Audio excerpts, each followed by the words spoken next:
everyone. As the clock indicates it's 8 o'clock, I'd like to call the Village Board of Trustees meeting to order. It is August 20th, 2012. And I'm not sure, I guess we are televised. I hear the ding-dong. I'd like to call this meeting to order and ask if we could all rise for the Pledge of Allegiance. I pledge allegiance to the flag of the United States of America and to the republic for which it stands, one nation, under God, indivisible, with liberty and justice for all. If our clerk could please call the roll. Trustee Scaletta. Here. Trustee Sidor. Trustee Blackwood. Here. Trustee Breyer. Here. Trustee Farwell. Here. Trustee Glasgow. Trustee Hayes. Here. Trustee Rosenberg. Here. President Mulder. Here. We move to item 4, and for those of you who are in the audience and wish to follow along, there are copies of our agenda at the back of the room. And I'd also take this opportunity for anyone who wishes to address the Village Board this evening under Citizens to be Heard, which comes up quickly on page 1. If you would please complete a card, I believe they're blue in the back, and get them up to our clerk, who will get them up to us. We move to approval of our minutes. We have 2 sets before us this evening. First, the minutes of our July 16th, 2012. Are there any comments, corrections, deletions, or additions? Move approval. Second. Motion by Trustee Farwell, seconded by Pass. Trustee Blackwood. Pass. Note the pass for Trustee Rosenberg and for Trustee Scaletta. All those in favor signify by saying aye. Aye. Opposed, say nay. Motion carries. Next, we have the minutes of that same evening, July 16th, 2012. Again, the regular Board of Trustees minutes. Again, comments, deletions, or corrections, or I guess the 2 same passes. Pass. All those in favor signify by saying aye. Aye. Aye. Oh. Do we have a motion? No, we Do we don't have a motion yet. Motion to approve. Okay. Second. Trustee Hayes, seconded by Trustee Farwell. Now we can vote. All those in favor of approval signify by saying aye. Aye. Opposed? You win. I assume all those others are ayes, very quiet ayes, okay. We now move to the accounts payable, dated July 30th, and I'd call on Trustee Hayes. Thank you, Madam President. I would first move approval of the payables dated July 30th, 2012 in the amount of $2,582,537. Second. Motion by Trustee Hayes, seconded by Trustee Farwell. Any comments or questions? Anyone in the audience? Seeing none, roll call, please. Trustee Hayes. Yes. Trustee Farwell. Yes. Trustee Rosenberg. Yes. Trustee Scaletta. Yes. Trustee Blackwood. Yes. Trustee Breyer. Yes. President Mulder. Yes. We now move to item B under Roman numeral 5, and that's the accounts payable dated August 15th. And again, I'd call on Trustee Hayes. Thank you again, Madam President. I would move at this time approval of the payables dated August 15th, 2012 in the amount of $1,257,986.04. Second. Again, motion by Trustee Hayes, seconded by Trustee Farwell. Questions from any trustees? Anyone in the audience? Roll call, please. Trustee Hayes. Yes. Trustee Farwell. Yes. Trustee Rosenberg. Yes. Trustee Scaletta. Yes. Trustee Blackwood. Yes. Trustee Breyer. Yes. President Mulder. Yes. We're moving right along to probably one of the reasons many are joining us this evening at our meeting, and that's a recognition of the Ken Hood Senior Service Award. And I'd like to begin to talk a little bit about Kenneth Hood and this service award. Dr. Hood's name because he exemplifies, and anyone who knew Ken Hood know that he was the epitome of service to the senior citizen community. And he had a humble beginning, born on a farm in western Pennsylvania. He earned his BS in agricultural economics from Penn State and a PhD from Cornell University. He worked in the extension program at Penn State for 18 years before joining the American Farm Bureau. And if you know Ken, you heard lots of stories about he was the jokester, he was a comedian, he gave speeches and had everyone just in laughter but yet said such important things. He was an accomplished guest lecturer as well as an author. He retired from the business world, and Ken saw the need to improve services available to the senior population in our village. To accomplish this goal, he served the Senior Citizen Commission. And I don't have the time, nor you would want to sit here for as long as we would have to list Ken's accomplishments. But he was a very unique individual in our community. He'll never forget all of the gifts he gave us. And this award is just to acknowledge that and acknowledge other seniors who have followed Ken in giving so much. This evening, we're very, very pleased to not only mention Dr. Kenneth Hood, but on July 31st, when he celebrated his 100th birthday, he addressed his peers, his friends, his family, and advocated carrying forward the torch of service on behalf of today's senior citizen population. Well, tonight we have the opportunity to honor Mr. Jack Hanahan. I hope I can say that right, Jack.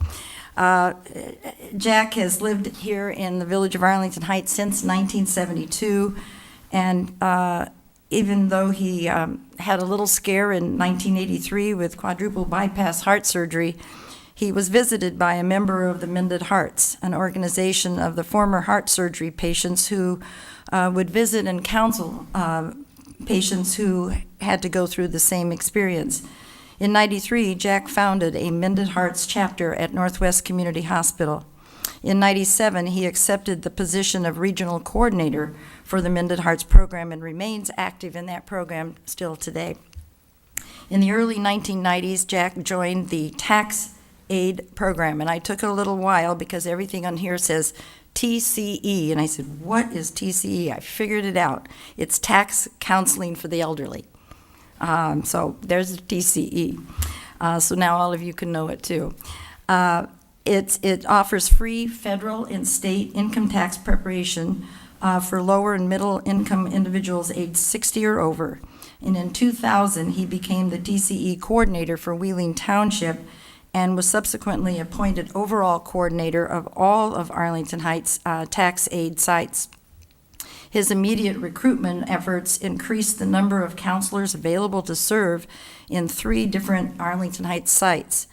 In 2004, he became the tax aid state coordinator, supervising 1,000 volunteers at 245 sites.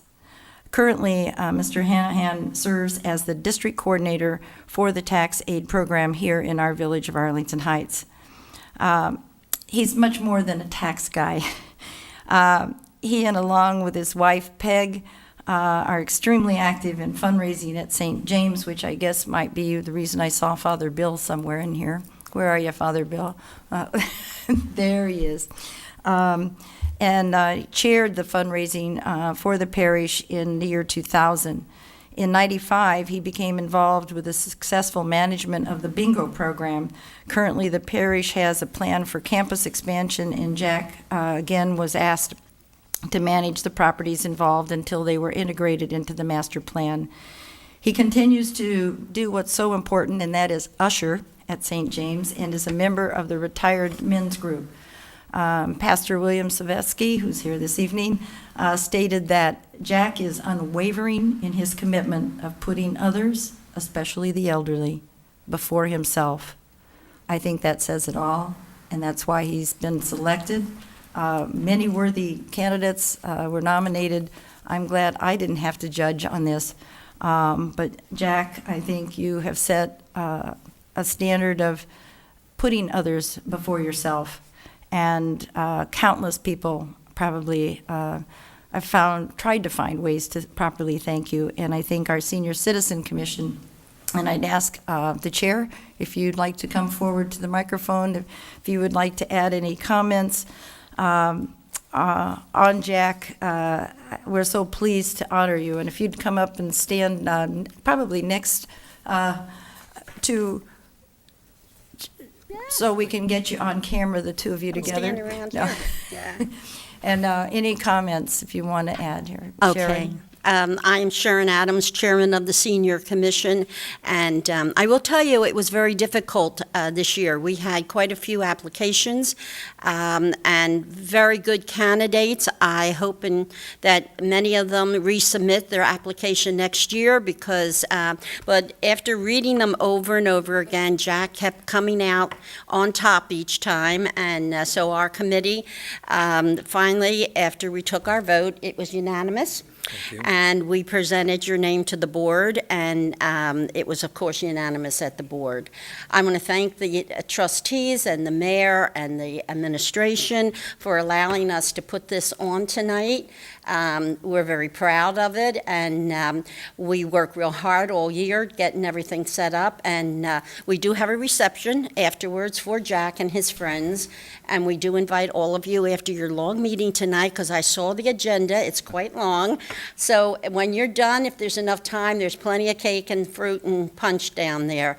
I do want to make an announcement. We do have some past winners in the audience, and I know, Shirley, would you like to stand up? She's a past winner.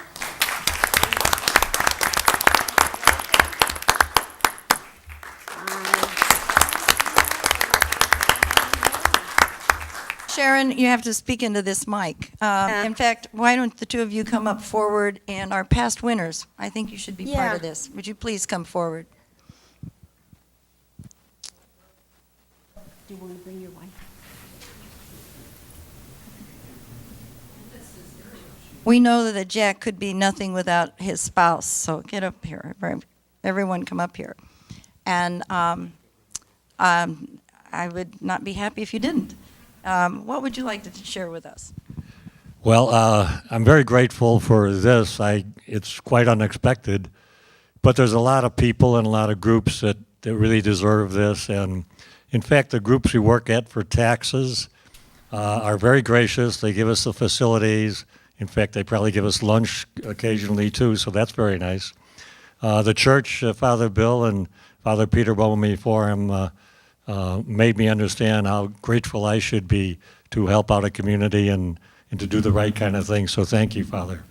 And my family, got a bunch of children and grandchildren and great-grandbabies. And so they taught me how to be a parent, and they're doing that kind of thing for themselves too. So thank you all so much. I'm sorry. My son, John. I want to stand up. Laureen is my daughter. Tim. Kathy is my daughter-in-law. And the guy in the orange there is my grandson, Danny. He's a Purdue graduate. And Mark is right behind him. And Debbie. So that's my thing.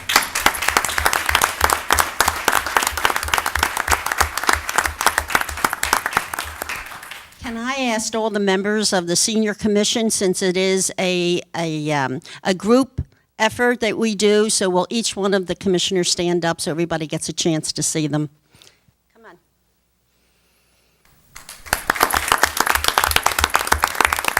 You have George over there.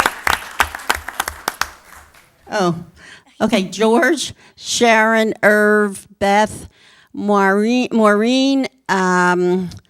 Rude, I was with you all afternoon, just forgot your name, and Pat, okay. Where's Frank? Right on the end. See, you gotta keep looking, gotta get them all up. Well, this award, as I read and described Ken Hood and the goal that he left, Jack, you certainly have been honored, and this is a flame. It's a torch. Yes, a flame, yes. It is to resemble the passing of the torch, which is what Ken said on his 100th birthday. And so I feel that right now we're passing the torch, and I know he's up there looking down, and I pass it on to you. Thank you. Thank you. Let's hear it for him. This is great.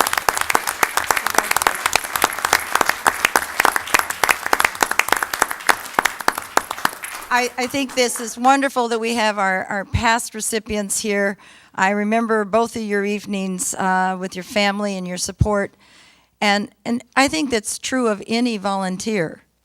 When you volunteer, you're leaving family back at home, and you're giving to others than your family.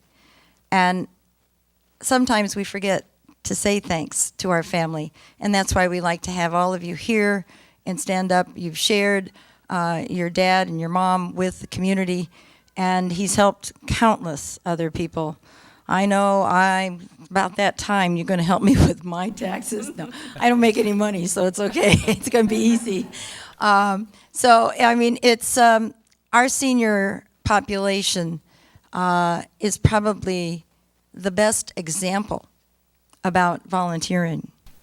The volunteerism level, and there's Karen Hansen, who is in charge under our health department and our director. It's just amazing how giving our older citizens have been over the years, and all that they've accomplished, helping each other and simply having friends, working on projects. And I still remember Ken Hood at 94 knocking on my door to give me my Christmas wreath that I had ordered.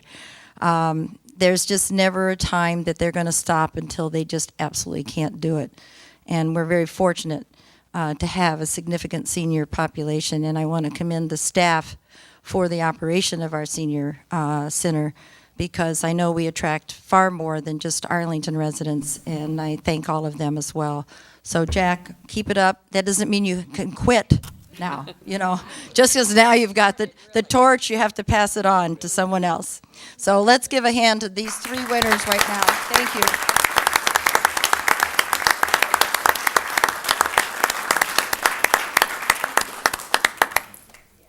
And the party is downstairs, right? So half of our audience will now leave. But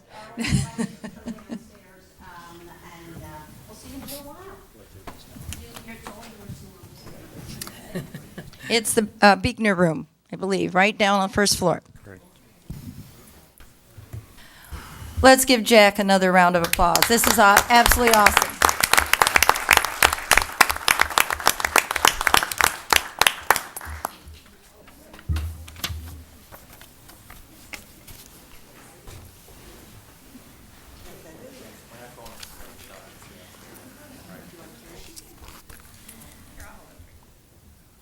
Mr. Dixon, we have no public hearings this evening. Do we have any cards for citizens to be heard? No. I think they were all here for the party or an agenda item. No old business, no bids. We move to page 2. If you're following along, that's the consent agenda. It's actually on page 3 and 4. If there are any trustees who wish to vote no or pass on it, any item on those, on the agenda for the consent? Any trustee wish to remove an item from the consent agenda for discussion? Anyone in the audience wish to remove an item on page either 3 or 4? Seeing none, could we have a motion to accept and approve the consent agenda and any items on it? So moved. Second. Motion by trustee Hayes, seconded by trustee Rosenberg. Roll call, please. Trustee Hayes. Yes. Trustee Rosenberg. Yes. Trustee Breyer. Yes. Trustee Farwell. Yes. Trustee Scaletta. Yes. Trustee Blackwood. Yes. President Mulder. Yes. We now move to page 5, and we have new business. First item under new business is the Forest View Tennis Club, and I'd call on Mr. Dixon. Thank you, Mayor. As you indicated, the petitioner in this case is the Park District and specifically Forest View Tennis Club. They're asking for a rezoning of the easternmost 2.5 acres from R1, one family dwelling, to public lands. They're also asking to amend the PUD ordinance to include that same area to allow for certain site modifications. Basically, this is a rebuild and expansion of their parking lot by eliminating one outdoor tennis court. The Plan Commission heard this matter on August 8 and unanimously recommended approval. If the Park District spokesperson, I guess that's you, Brian, would come forward. I don't know if you have anything to add to Mr. Dixon's introduction. Good evening. Not really. We just appreciate the opportunity to present this project to you this evening for the benefit of our club users and the benefit of the community. I'd be glad to present anything that you would like to see or answer any questions that you might have. Any questions from trustees? I would move concurrence with the Plan Commission recommendation. Second. Motion by trustee Hayes, seconded by trustee Scaletta. Anyone in the audience wish to speak to this? Seeing none, I spoke to Brian just prior to the meeting to inquire, and if there's ever an overflow condition for 214's parking lot to be also utilized. But it looks like everyone's thought, and there's still going to be a sufficient number of outdoor courts as well as all the ones indoors. If there's no other questions, trustee Farwell? I'm just thinking, right now would be a great opportunity to talk a little bit about the tennis club, since, we're almost ready to vote, and we've got, it's televised this evening, and it'll be shown 32 times in the next 2 weeks, or whatever it is. Might be a... Well, our tennis club, Forest View, is an active tennis club. We have 6 outdoor courts at Forest View. We have 6 indoor courts. We have 6 racquetball courts. We have a fitness center and a facility that actually meets an awful lot of the needs of the community. As you might expect, tennis is a very big sport in Arlington Heights. We have an awful lot of outdoor courts, and we also have a club on the north side of town. But with the complement of Forest View on the south side of town, we're a very well-rounded community with an awful lot of activities that are available to tennis users in town. Great, thank you. I do, for the record, and I indicated to this person, one of the individuals who called and was concerned, it was several months ago, so it must have been when it was first announced, and I think he misunderstood that several courts were going to be removed, and when he found out it was simply one to enlarge the parking lot there near the entrance to the indoor facility, seemed to be a little bit happier. But they obviously love being outside and playing in the outdoor, but still have the facility so close to be able to get in and shower and things. So it's a great facility serving our community. So we thank the Park District and the Board of Commissioners for the continued operation, and I think all the members. How many members do you have? Do you know that number? I'll have to seek some advice and some assistance on that. Kathy, if you could come up and give your name for the minutes. Kathy Pachelski, Superintendent of Recreation with the Park District. Forest View is one of my facilities. We have approximately 950 individuals that participate. That's families, seniors, children, both on the tennis, racquetball, and fitness side. So we offer for all ages and all activities. Yeah, this is your chance, as Trustee Farwell suggested, to advertise a little bit about the services. I don't know how many more members you can handle, but it's throughout the year. We welcome anyone that is interested, and especially people that maybe have not tried tennis or haven't played tennis in a while and played before. We welcome them back. We're really proud of the facility. We also offer, the outdoor programming, and St. Vitus High School does use the facility as their home location as well. So we have a nice joint cooperation with that particular high school. Terrific. Any other comments or any questions from anybody in the audience? We have a motion and a second. Roll call. Trustee Hayes? Yes. Trustee Scaletta? Yes. Trustee Blackwood? Yes. Trustee Breyer? Yes. Trustee Farwell? Yes. Trustee Rosenberg? Yes. President Mulder? Yes. Motion carries. Thank you, Mayor. On behalf of the Park Board of Commissioners, they thank you, too. Well, thank you, and everybody should play tennis. Brian, would you like these? We will take all of them, yes. We will save them. Thanks, Brian. You get to read my notes on it. Thank you.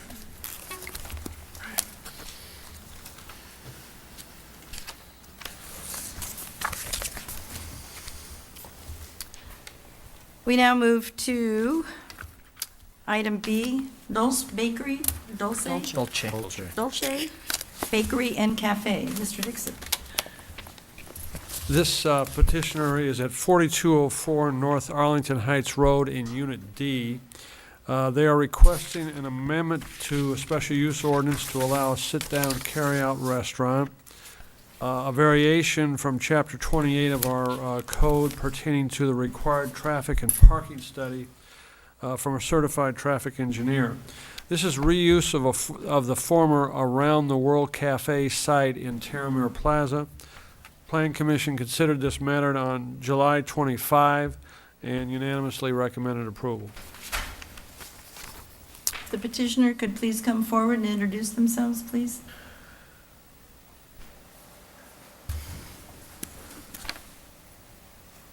Hello, Give your name and address, please. Tom Polari, 3525 Long Grove Road, Long Grove, Illinois, 60047. This is my father, Gino Polari. He's the real cook. He's a real guy. So if you could just briefly tell us what you're wanting to do. Well, when we first signed the lease, it was just a carry-out facility, and we were looking for more of a, not fast food, but somewhere someone could have a sandwich or a panini or a super salad so they could have for lunch or dinner. So we requested seating for 16 people. And before us, there was no seating, previous tenants. I know this afternoon I had questioned about how people would get to the restroom, and I had indicated if you want to clarify that for the record for all of the trustees. Yes, there was a cooler where the bathrooms are, in front of the bathrooms, and the cooler was taken out, and now there's access to both bathrooms, women's and men's bathroom. So, That was the only question I had. Trustees, anyone have any questions? Trustee Hayes? I didn't see it in here, but is it correct you will not be seeking a liquor license for this facility? no, we're not. Okay. And the other question I had, I was just curious, it said something about in the Plan Commission minutes about individuals being able to purchase half-cooked chicken to take home. Well, the concept is just maybe like pasta al forno, like a half pan or a full pan. Mom or father, they come by, pick it up. It's already half cooked, and there'll be directions how to bring it to their house and put it in the oven for 30 or 40 minutes, and it'll come with soup, salad, and bread. Okay, I just had concerns, health concerns about selling chicken that's not completely cooked, so. But the chicken is completely cooked, actually. It's not half cooked. So they're just warming it up? Yeah, when warm they it up, get yes. there. Okay, that answers my Sorry. question. That's why the professional's here with me. Okay, It can be half cooked, it's impossible. Yeah. okay, thank you. Any other questions? Trustee Rosenberg? I live around the corner from you, so. Oh, great. I was just curious, I was very surprised when I looked at the extent of your menu, because you have a competitor a few doors away from you. Yes. So I was surprised that, the landlord agreed to let you compete with them, but because obviously you're serving a lot of the same dishes that they are. Not necessarily, no. We have two other locations, one in Mundelein currently and one in Highwood. So we're going to bring almost the same concept to this facility here. Ours are more like sandwiches, soups, and some sauces. I would say there's probably almost nothing on the menu. I've been to our competitors, but there's nothing pretty much that's going to be the same as No, our, you're not going to be not competitive at all. at all. He serves pizza, we're not serving pizza. Is another thing. He delivers, we're not delivering either, so. Lasagna? But when I looked at, different lasagna. We're when I gonna, ours looked is at gonna the be. menu that Sorry. you provided us, there were a lot of, things like eggplant parmesan, ravioli, spaghetti, and, That's from our other facility, Yeah, so they that's are gonna the restaurant, change. different That's gonna restaurant. change. So that's not what you'll No. be serving then? No. We're going to Okay. have a different thing. And then, so is, maybe you can just describe for the public's knowledge as far as the, I guess, arrangement of bakery versus prepared foods, as far as what you'll have there, as far as, because I know that, they showed breakfast items. I don't think you're going to have No, we're breakfast not having items. breakfast, no. Okay. We'll come in early in the morning, around breakfast time, to prepare for the day. I would say mostly it'll be probably 60% bakery items, and then the other 40% will be food items. And hopefully, catering will be a big deal for us also. So the food actually will be prepared at that location then Correct. for all the catering and everything? Correct, yes. And the hours are tentatively 9 to 6, Monday through Saturday. Going to be 9 to 10 probably more. 9 to 10, 10 at night? Yes. Okay, great. Can you give us an example of some of the bakery items, since you said predominantly it will be bakery, because there's nothing here on. Cannoli, tiramisu, we have a lot of biscotti, almond biscotti, all kinds of biscotti. There'll be probably dry cookies also there. Yeah. We do have Dry some dry cookies, just regular, smaller cookies that you see. And then we'll also have refrigerated cookies, pastries there also, and cakes. Any other questions from trustees? No, good luck. Trustee Scaletta. I'm prepared to move approval in concurrence with the Plan Commission recommendation. Second. Motion by trustee Scaletta, seconded by trustee Hayes. Any other questions? One more. Just when do you think you might open? About 3 months ago. So in other words, you'll be open tomorrow, right? Hopefully soon, yes. We're prepared. Thank you. Good luck. Thank One of you. your first customers, I'm sure. More than welcome. He's just going to check it out. See. There's no other comments? Anyone in the audience that wishes to address this petition? Seeing none, roll call. Trustee Scaletta? Yes. Trustee Hayes? Yes. Trustee Blackwood? Yes. Trustee Breyer? Yes. Trustee Farwell? Yes. Trustee Rosenberg? Yes. President Mulder? Yes. Good luck. Thank you. Thank you. Thank you very much for bringing some Italian authentic food. Is he going to be there? You're going to be the cook? You'll be there. I'm the cook. Yeah, I'll be there. Ah, okay. Thank you again. Thank you. We'll have to find our way all the way up to Lake Cook Road. Yeah, there you go. You have to come north. Thank you and the best of luck. We now move to item C, Napleton Chrysler Dodge Jeep petition. Mr. Dixon? Thanks, Mayor. This is at 1155 West Dundee Road. Petitioner is seeking an amendment to the village's comprehensive plan, a rezoning, a PUD amendment, and a number of variations. This is reallocation of space in a current office park to allow for an auto dealership. Plan Commission considered this at its meeting of August 8 and unanimously recommended approval. If the petitioner would please give his name and address.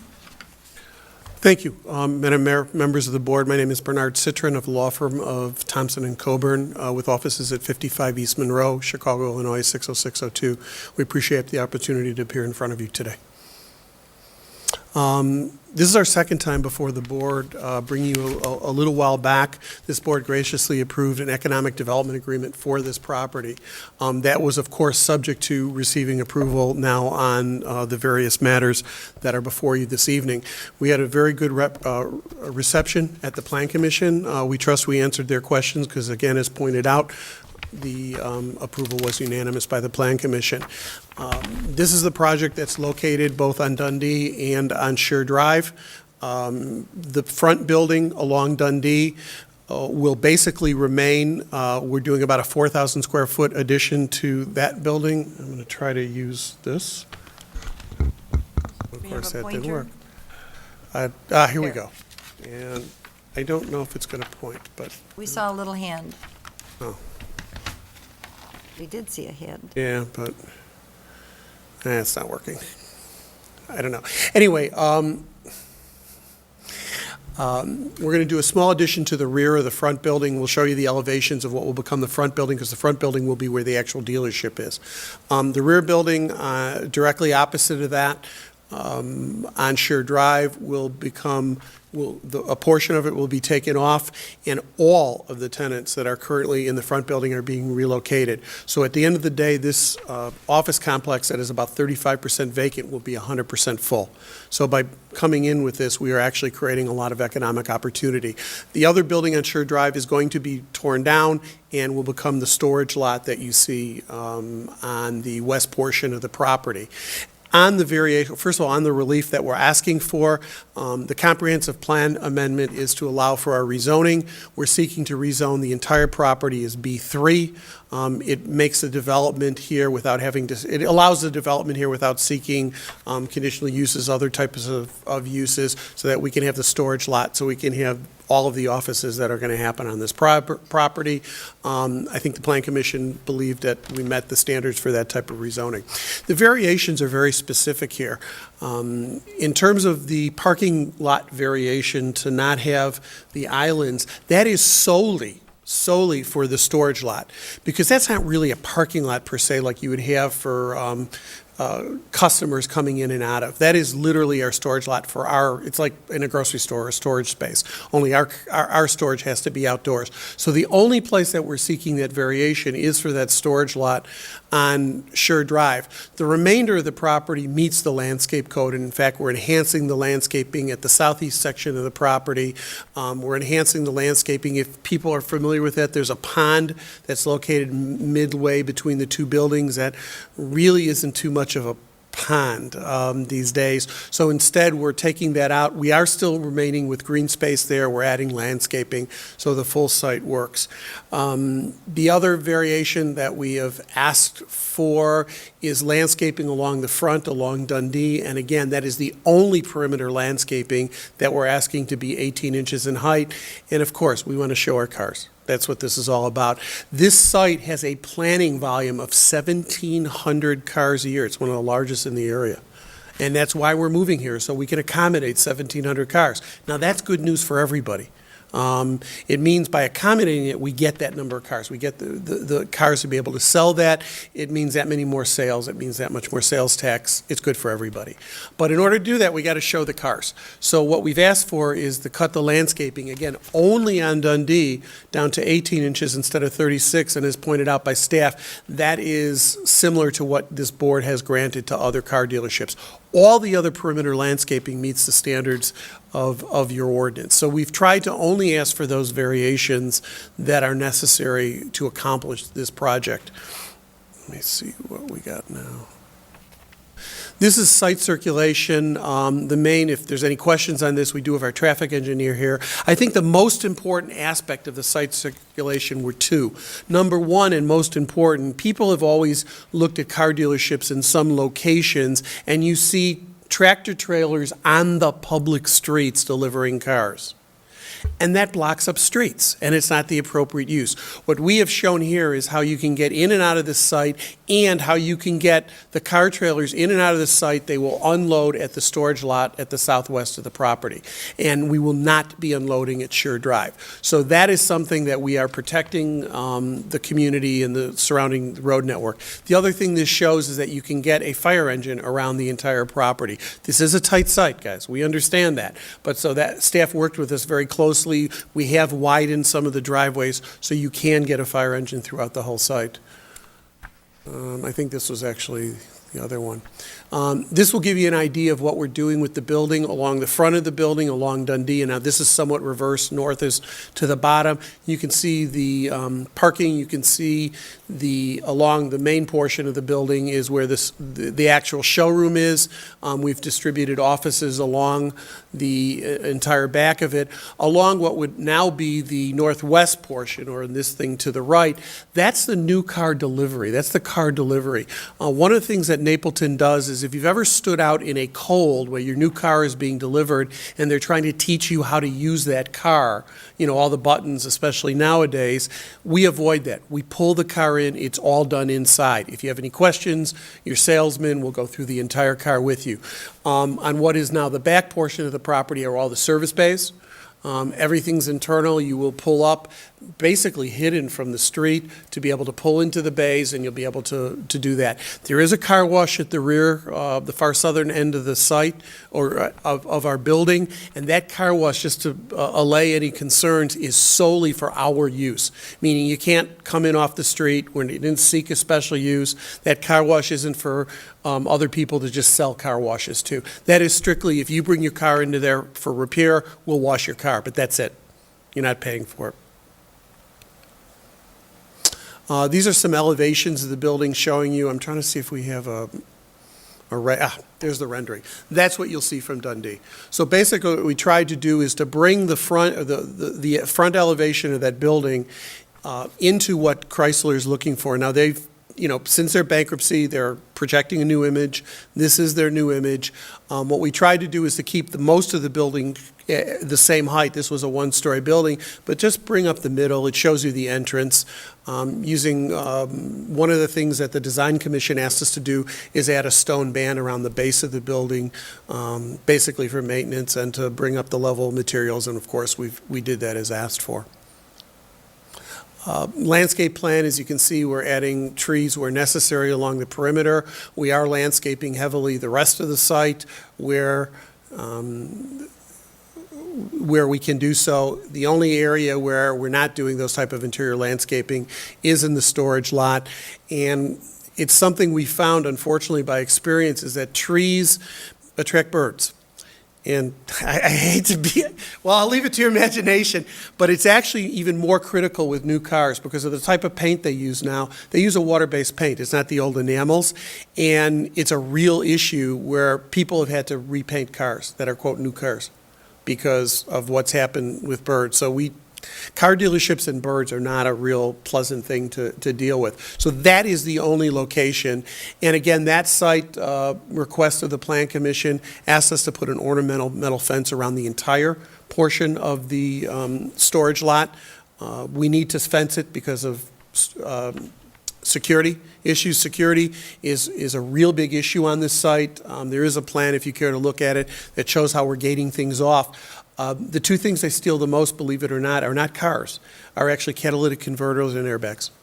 And it's an amazing thing. They can take a catalytic converter in like 2 minutes. Maybe less, I don't know, Bruce, you told me.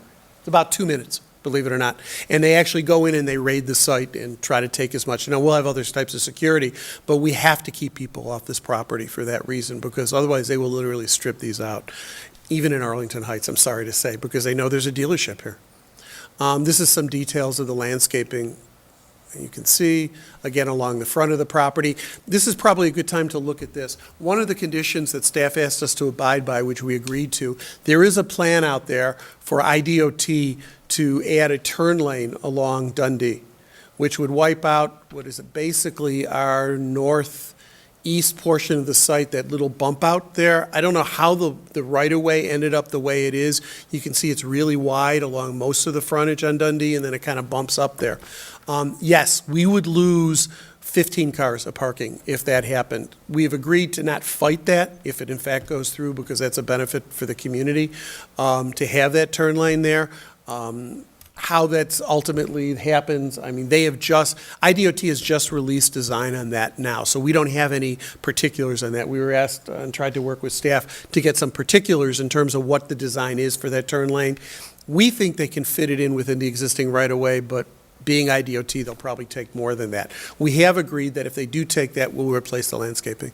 We will lose some cars. It's not something we're real happy about, but we're not going to, in effect, fight them on that.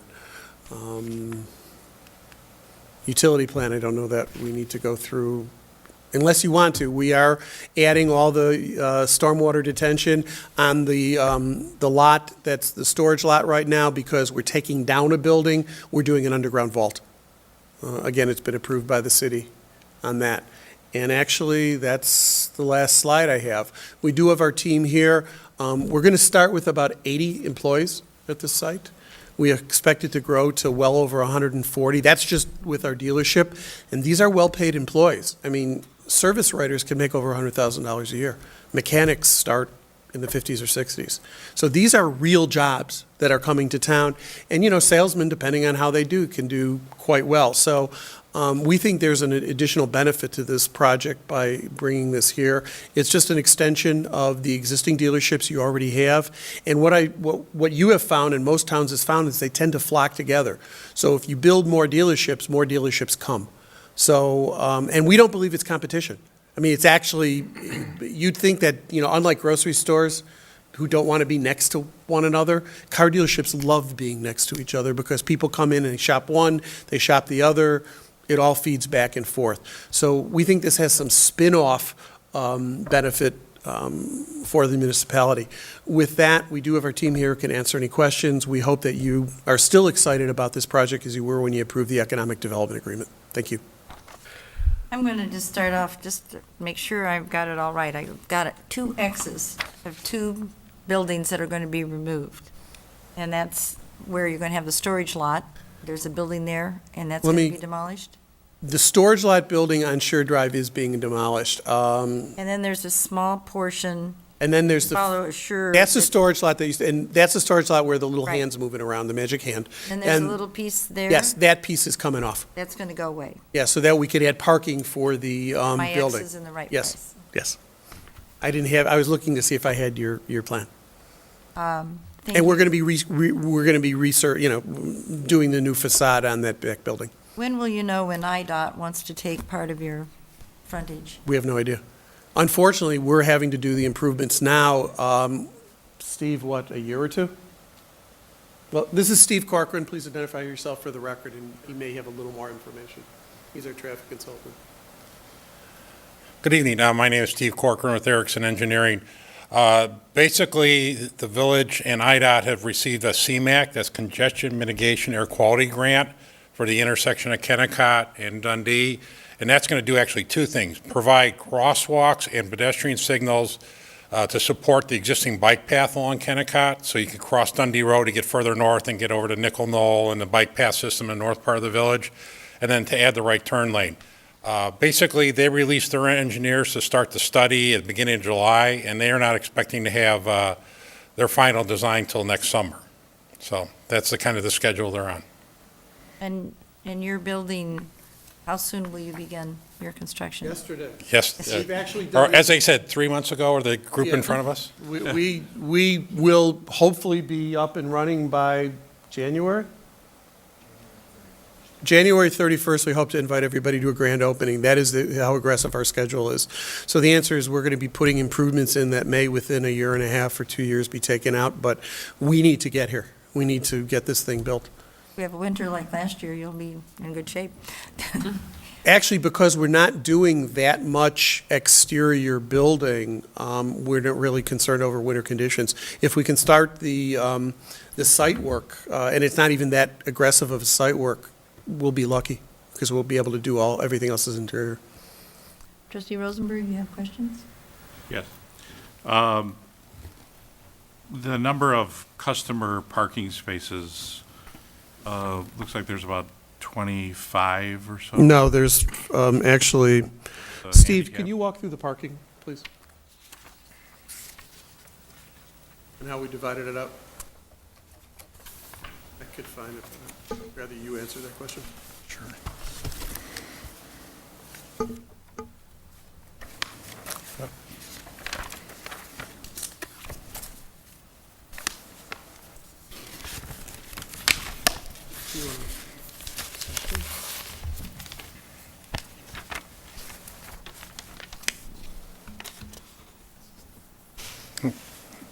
I'm sorry, we don't have all the numbers labeled on the site plan, but yeah, you're correct. In the front of the dealership building is the primary customer parking. And there's a little bit on to the side also. That's what I was going to ask. On my, I guess my right, your left, are those spaces that are running along the side there, on my right side, are those also customer parking, or will those be for inventory? The east side or the west side? East The side, east side, that's customer. east side of the East side. showroom? It's a combination of some employee parking, the customers can use it, overflow for the customers, and there'll be some display parking there also. We're not calling it inventory, we're calling those are display spaces. In that northeast corner, by where the bump out is, where the right-of-way sticks out, more display spaces. Near where the dealership sign will be? Yes. Okay. So, so there will be no cars at all in the front, at all, to the north of the customer parking? That's correct. That's the drive that has to remain open. Yes. Okay. Because I mean, one of my pet peeves when I go to car dealers is there's typically not enough parking for customers. They always seem to be taken up, and it's hard to find a space to park to go inside the dealership. And with the number of points you have here, it just seems like you'll have a lot of traffic, so just. One of the things that we can take advantage of, peak hours for car dealerships are Friday nights, Saturday, and Saturday nights. At that point in time, if it really becomes an issue, we could move employees back to the office parking, because those are not being utilized at that point in time, or at least most of it's not utilized. So we can free up, from an employee standpoint, we can free up additional parking if need be. So we're very comfortable with that. So what you refer to as the dealership display parking, will that be new, used, or a combination, or? Combination? Combination. But again, we're a new car dealership, so it's not like you have this sea of various quality used cars that are here. If we take in a car on trade, if it's less than Certain your years, late model, it you'll goes. wholesale it. Yeah, it wholesale it. So we think everybody will be very happy with that. We hope.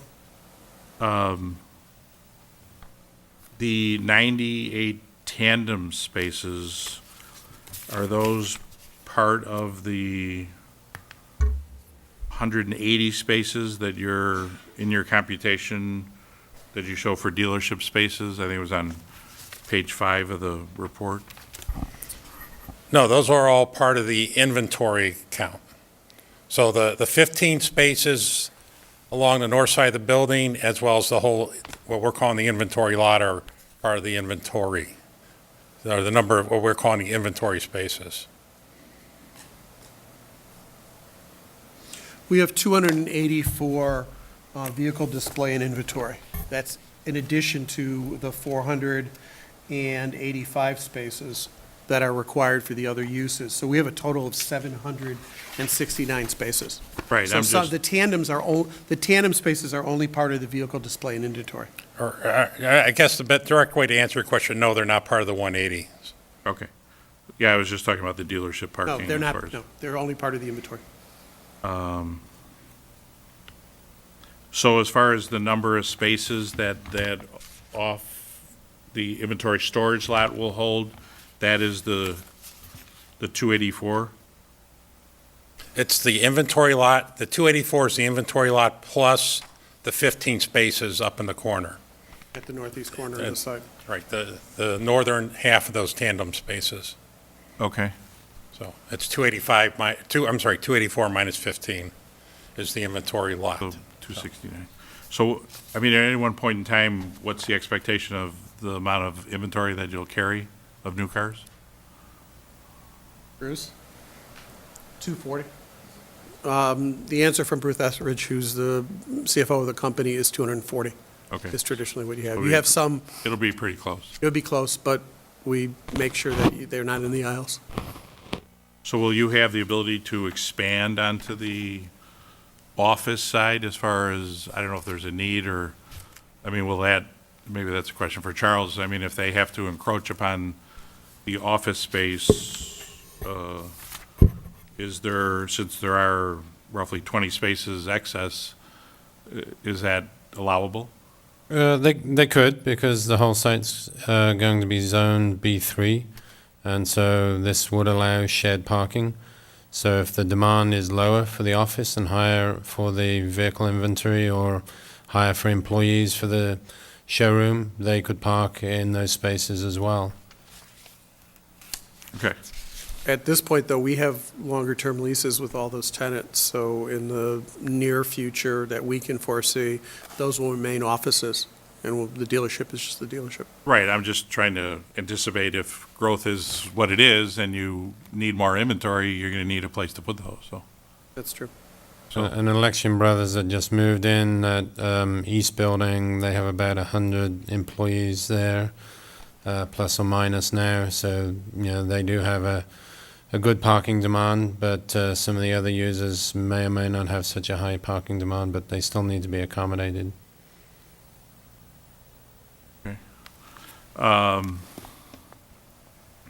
then can you, Steve, kind of go through the ingress and egress that Jameson will have now under the revised plan for the restaurant? The only ingress and egress will be through the easement that currently exists at the northwest portion of our site. That's it. over near the hotel then, or? Through our site, there's and effectively a shared driveway Right. between Jameson to the west and our property, and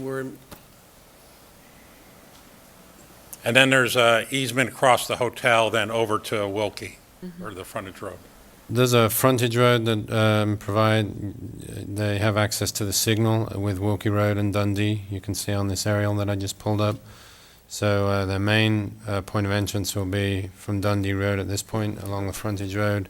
They have two driveways, one on the west side of the building, one on the east. And then there is the other entrance that does have a cross-access easement that was just described. So somebody, if they miss this going eastbound, they could come in here.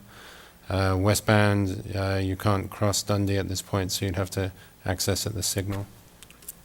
So the remaining accesses will be basically the same as they are today? I thought there was some mention about reconfiguring or changing those with some kind of landscaping or something? What is happening now is there is some cross-access between the Sure Drive property where a storage lot would be and Jameson.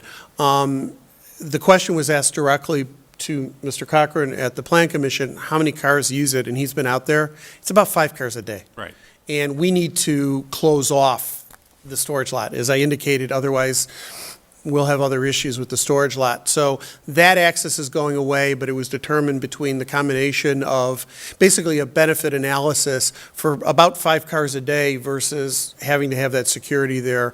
The Plan Commission at least did not agree with staff's recommendation, and we've agreed.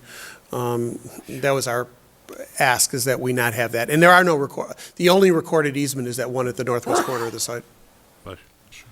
So, so basically the area directly behind Jameson or to the south, that'll be the fenced-in area? Yes. And so there'll be no access That's correct. to that. So anybody who's leaving Jameson's lot will have to go out that frontage road side and will have access both to the east or to the west. Which is in effect, after we showed them that only 5 cars a day use that, that's what they're doing now anyway.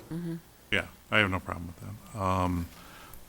And then as far as, if you could put back up Charles, the slide that had the access for your car trailers.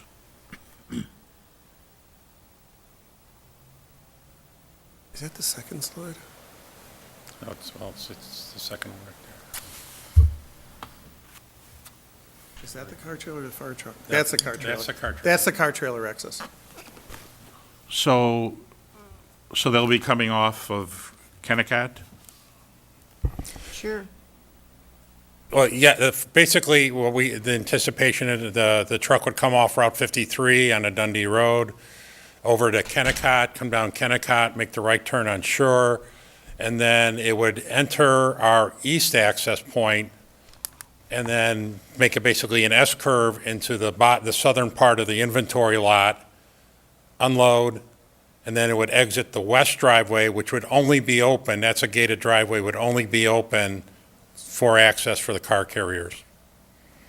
So at no point in time will they be delivered to any part of the other area of the dealership then? That is correct. I think that's it for the moment. Thanks. Trustee Blackwood? Yes, could you tell me how much or what percentage of your business currently is service-related? Bruce, maybe you can come up here and better answer this. And identify yourself, please, for the record.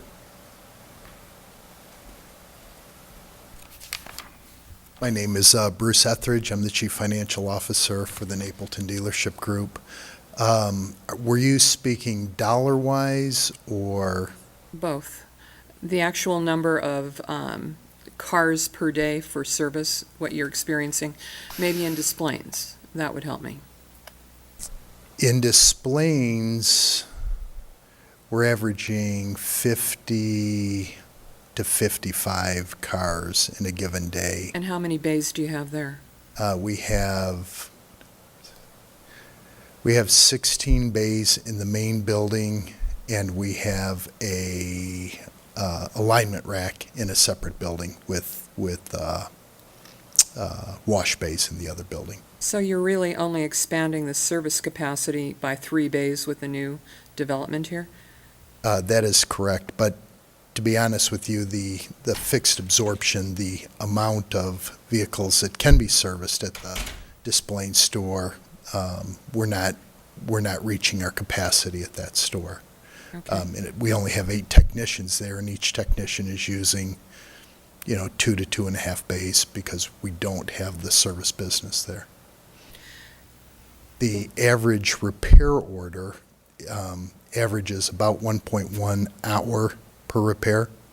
So if you hear 50 cars coming in a given day in 16 bays, that's not reaching capacity. And those cars generally come in, you hopefully provide the customers an atmosphere where they can sit, because the truth of the matter is, unlike the old days where you dropped your car off each and every day and left it there all day, people are content if you can turn their cars around quickly, to spend an hour with Wi-Fi access and television and coffee bars and all the other things that we provide. You can get those customers in and out quickly. So you don't really have what we used to have 15 years ago. You don't really have the influx of customers that drop the cars off. And even sophisticated repairs don't take that long anymore. So is your policy not to have courtesy cars at this point? No, we will have some customer courtesy cars at this point. But basically, you need less of them than you used to. Right, which is true. At a typical dealership, you may have 5 to 8. At a Highline dealership, you may have, 12 to 15. So with something like that, you wouldn't need an additional amount of parking spaces to accommodate your courtesy cars then? If you're only having roughly 5 to 8 cars then? Right, those cars generally get loaned out each and every day. Okay. So there are customers that want to take advantage of that service, and we do provide that service for the customers. For those who don't, you have the waiting, which is roughly Correct. the 1.1. Okay. Correct. That's all I have to say, or questions anyway. Thank you. Trustee Scaletta?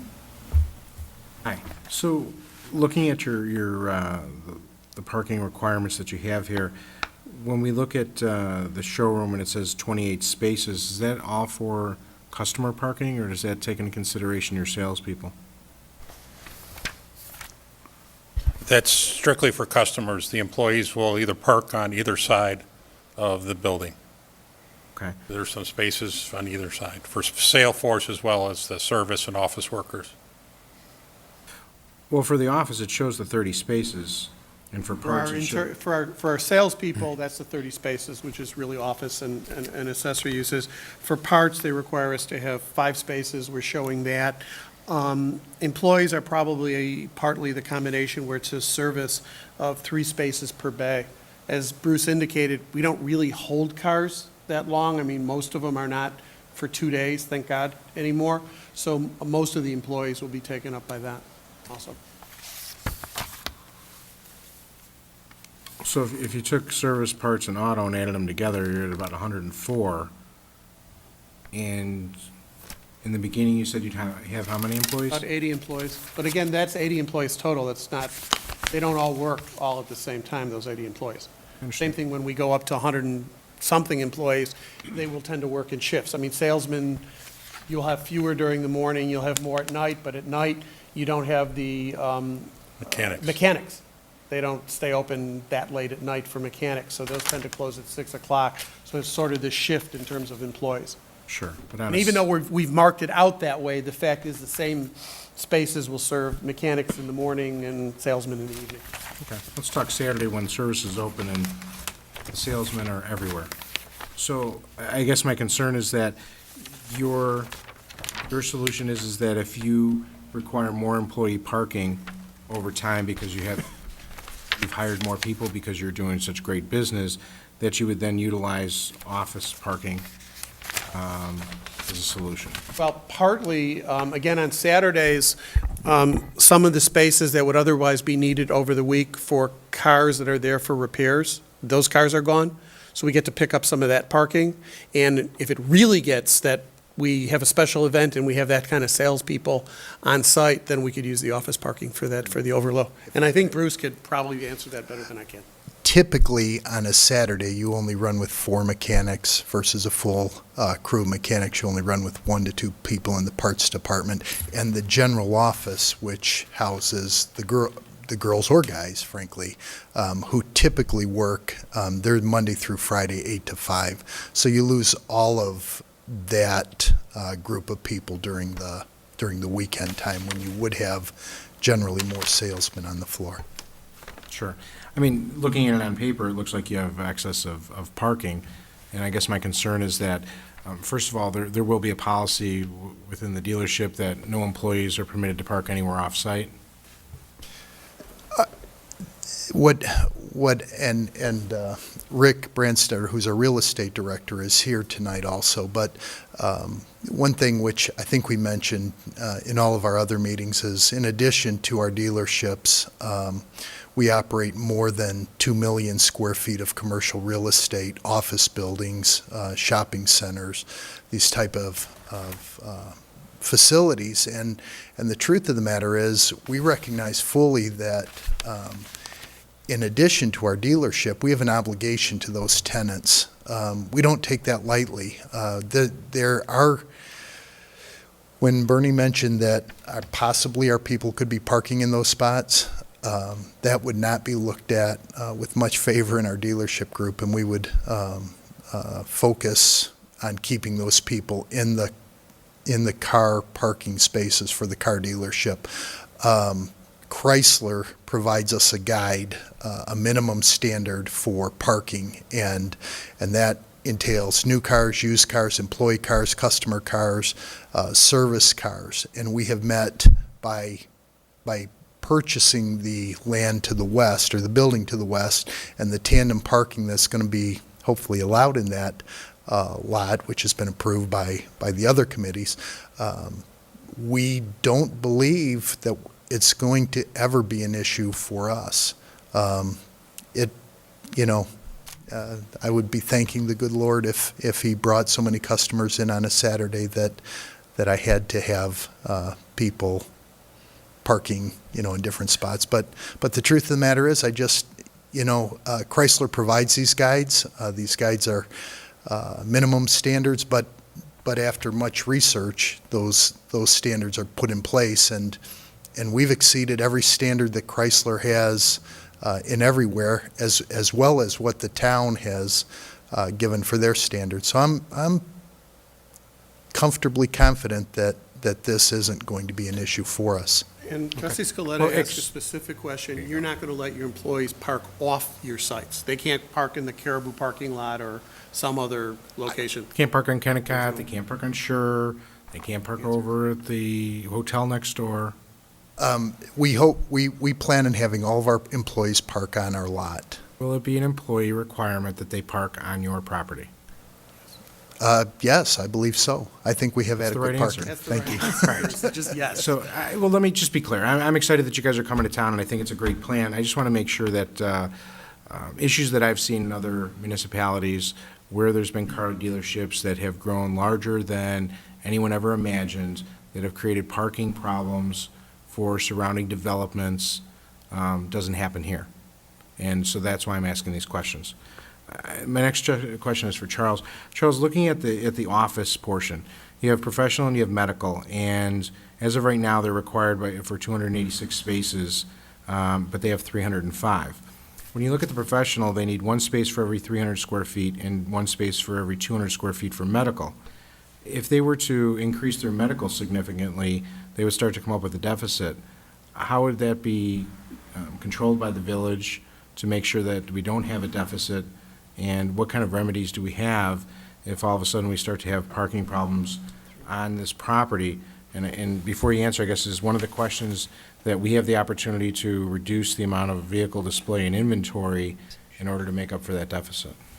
Well, Trustee Scaletta, any business that comes in has to file a business license, and when we review that business license, it gets routed from building up to our department, and we do a zoning review. Part of that is calculation on parking that's available on the site. They could have a little bit more medical office up to 305. If the calculation required 306, we would not be able to approve that business license. That business would either have to reduce the square footage, or they would have to seek a variation and come back to the village board, or the dealer would have to give up some parking on their dealership site to accommodate that. And again, it would have to make sure that the dealership parking met code as well. So that's the check and balance that we have. So would the dealership then be required to come back to the planning department and eventually to this village board if they wanted to reduce the vehicle display and inventory by, like, say, 30 to accommodate additional employee and/or office parking?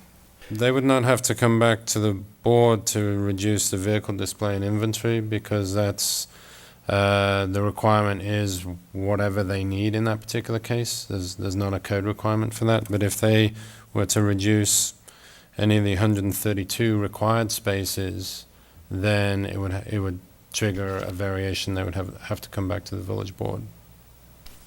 Okay, so administratively, you would be able to handle Yes. the excess except for the 132? Correct. I think that my biggest concern really does have to do with the employee parking, that we don't find ourselves in a situation where the dealership is so successful that they have so many employees that are on site with vehicles, and, you know, all of a sudden now they're spreading out to surrounding developments and onto the village streets. Okay. I have no further questions. Trustee Breyer? I must be one of the 5 people that you're going to inconvenience when you close off that street. We always go through there when we go to Jameson's.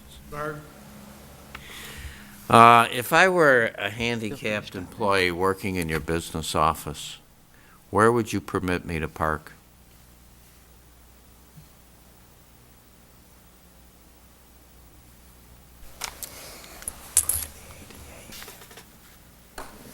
I don't think that.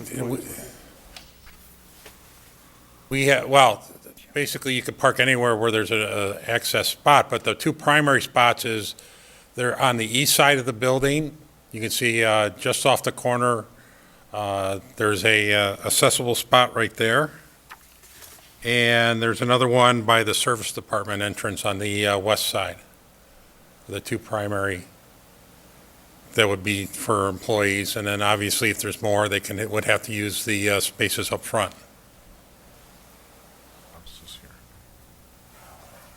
Well, actually, this is the service bay. I'm busy watching Trustee Scaletta draw, I'm sorry. So if I were in the Stay in the mic. north west corner of the building working here, how many feet to my car?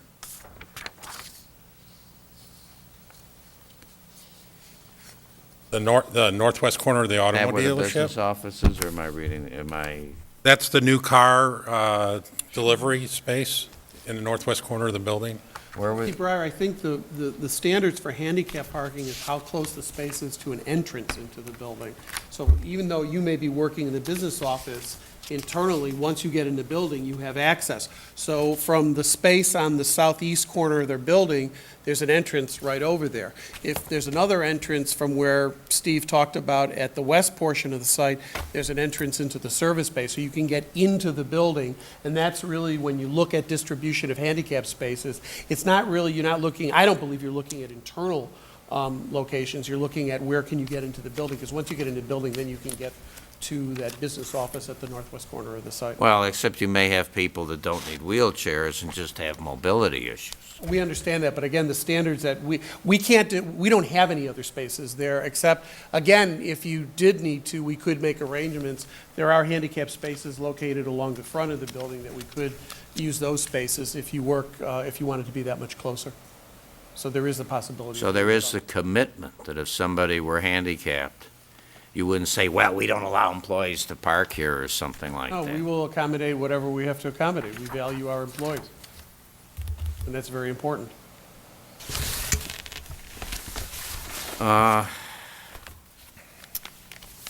Dundee Road's, you have this potential of an additional lane going east to turn.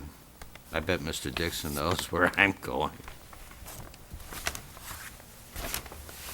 And you make a right, if you were a tractor trailer truck, the way the situation is there now, and you make a right turn, that is a very, because they go into the industrial park over there, that is a very tight corner to have a right turn in a tractor trailer.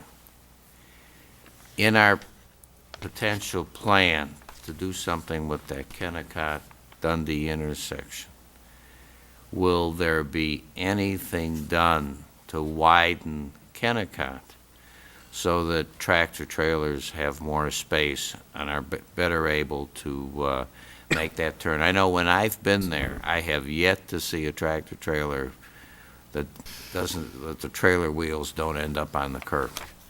Trustee Breyer, I would imagine the turning radius of the curb at Dundee and Kennecott would also be looked at as part of that study and soften out that radius. That's the problem at that location. And on the north leg, the same thing happens as well for any southbound trailers coming out of the Roman area industrial park going west on Dundee Road.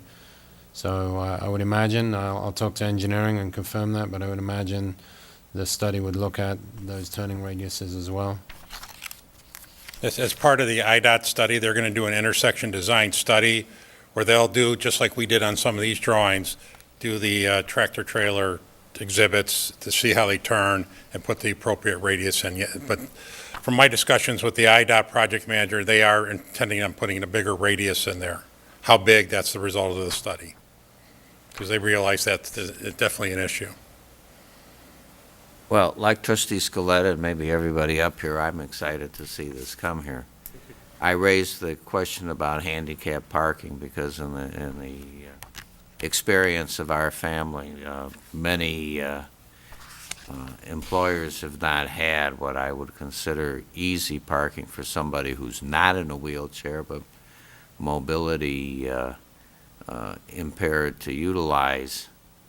And I just don't want to see that happen for other people. Mr. Breyer, and really the bottom line is, because we hope our employees are there for a long time. If someone either is handicapped, mobility impaired, that comes to us, or in fact develops that, if we have to, we'll restripe places. We'll go work with staff, and we can accommodate that just through painting and restriping places. I mean, we may be moving a space. We don't want to eliminate parking spaces, but if we need to make it closer, we'll make it closer, and we commit to that on the record. Because, again, we want everybody who can work to work at our dealership. If someone has been working there, if it's an issue on a temporary basis that someone needs to be accommodated, we will accommodate it, period. This is the office. I think it was in there at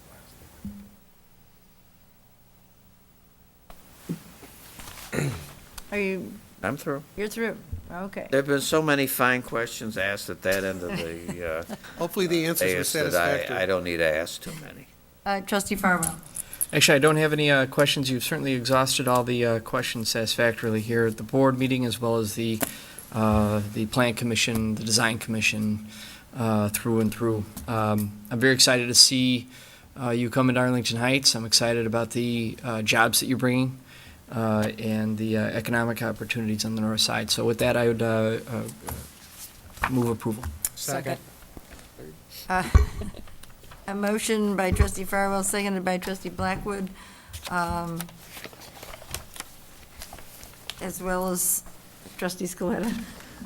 Of course, we can only have Plenty one of second. seconds, okay, so Trustee Farwell and Blackwood for the minutes. Any other questions? I just want a little bit of clarity on the discrepancy in the Plan Commission with, well, not just, I guess just some little confusion, maybe I wasn't reading it at the right time, with the restaurant.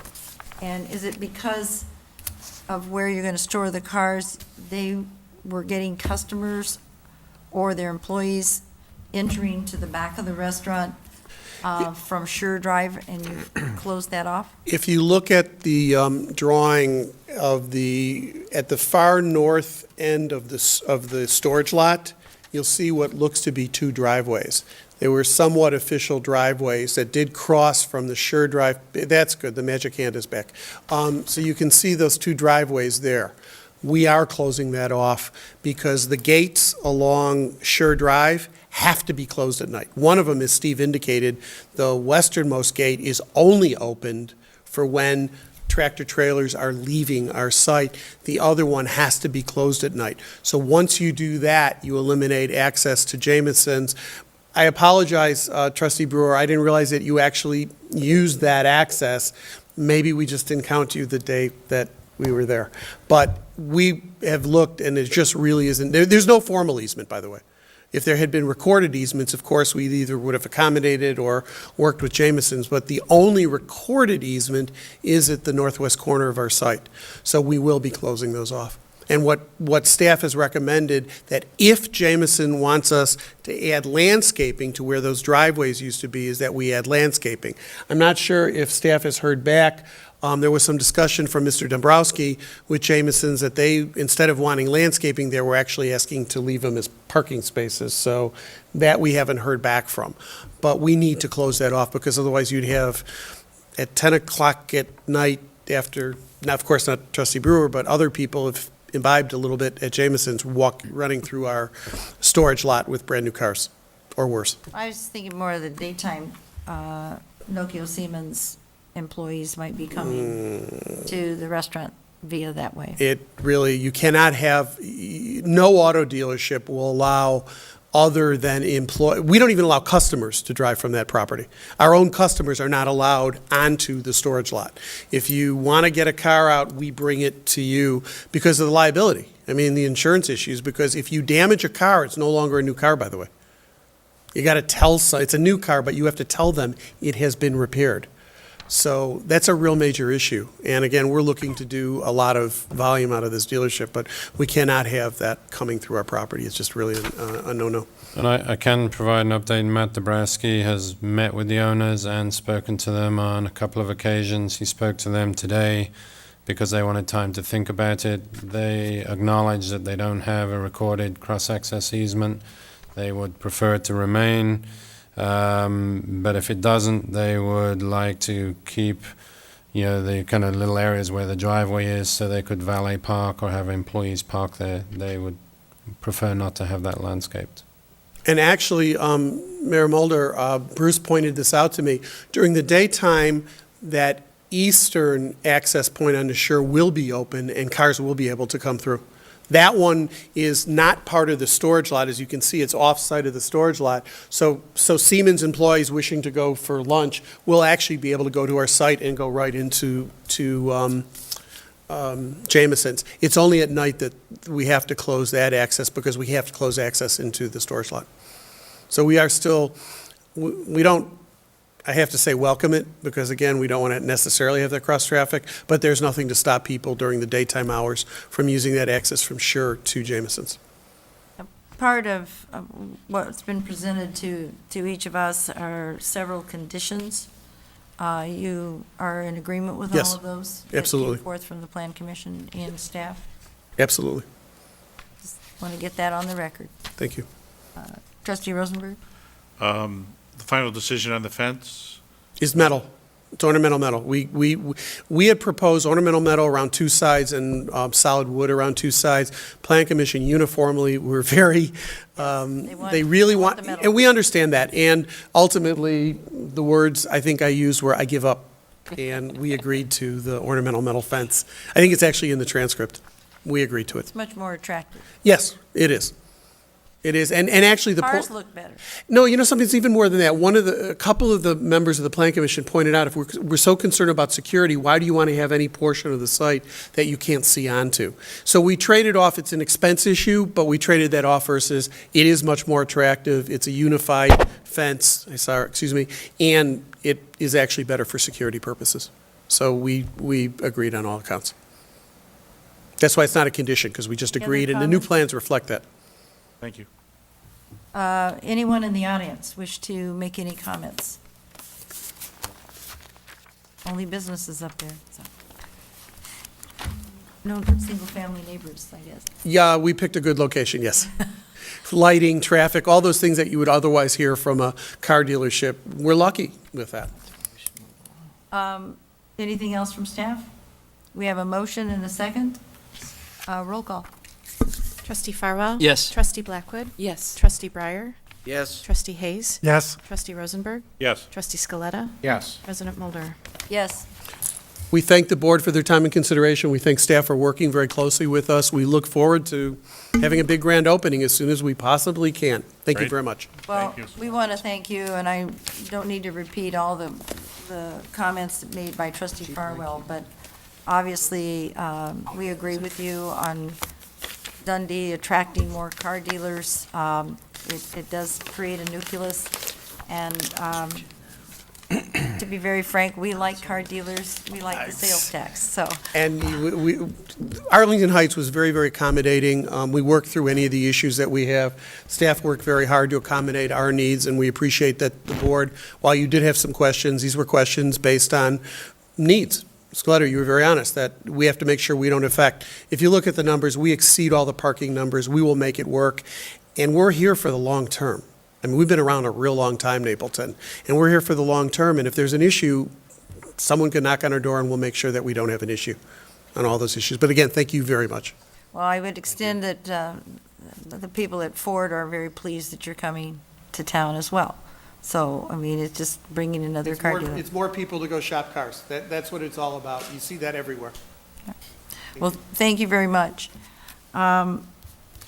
We now move, Mr. Dixon, to legal.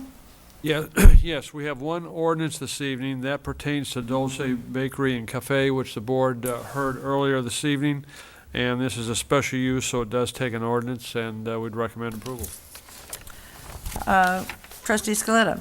I move approval of an ordinance amending special use permit ordinance number 09-049 and granting a variation from chapter 28 of the Arlington Heights Municipal Code.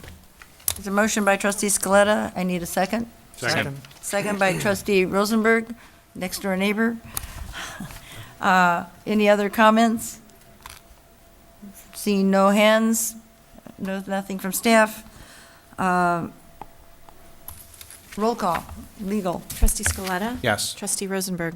Yes. Trustee Blackwood? Yes. Trustee Breyer? Yes. Trustee Farwell? Yes. Trustee Hayes? Yes. President Mulder? Yes. Motion carries. Any other comments, Mr. Dixon? Not on that item. Okay, we go to any other item on the agenda that you see you wish to address.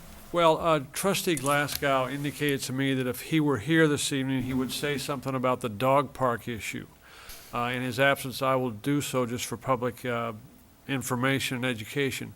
A number of board members have received a few messages from the public expressing concern about the village's involvement in a proposed dog park. Those messages, while well-intended, are in error. The village has no role in the dog park. It is solely an issue that the Park District is considering. Those messages are being and should be forwarded to the Park District for their consideration. Thank you for that clarity. And the Park District would be proposing it on property that they currently own? To my Or would there be any case in which they'd have to come for approval? Approval might be a different matter, but in terms of our role in initiating the effort, to my knowledge, we have not even been asked for use of any of our property. So this is a Park District issue at this time. Thank you for that clarification. Any other comments? Trustee Rosenberg. Just one item for communication. This Wednesday evening at 6:30, August 22nd, Senator Matt Murphy and Commissioner Board of Review Dan Patlick will be conducting a real estate tax seminar on appealing your taxes at the Holiday Inn on Algonquin Road in Rolling Meadows, just for information. Something all of our residents really love, property taxes. No. It's one of those things that we can't live without, I suppose. Any other questions or comments or announcements? Move to adjourn. Second. Motion to adjourn by trustee Scaletta, seconded by trustee Farwell. No other comments. All those in favor signify by saying aye. Aye. Opposed, say nay. Motion carries. I see some young men back here, And a woman. Owner's rep. and a woman. They're just here to observe. Okay. We have a motion and a second. Did we vote? No. No? All those in favor signify by saying aye. Aye. Opposed, say nay. Motion carries. Our meeting is now adjourned. Thank you all for joining us this evening. And we'll see you at our next meeting.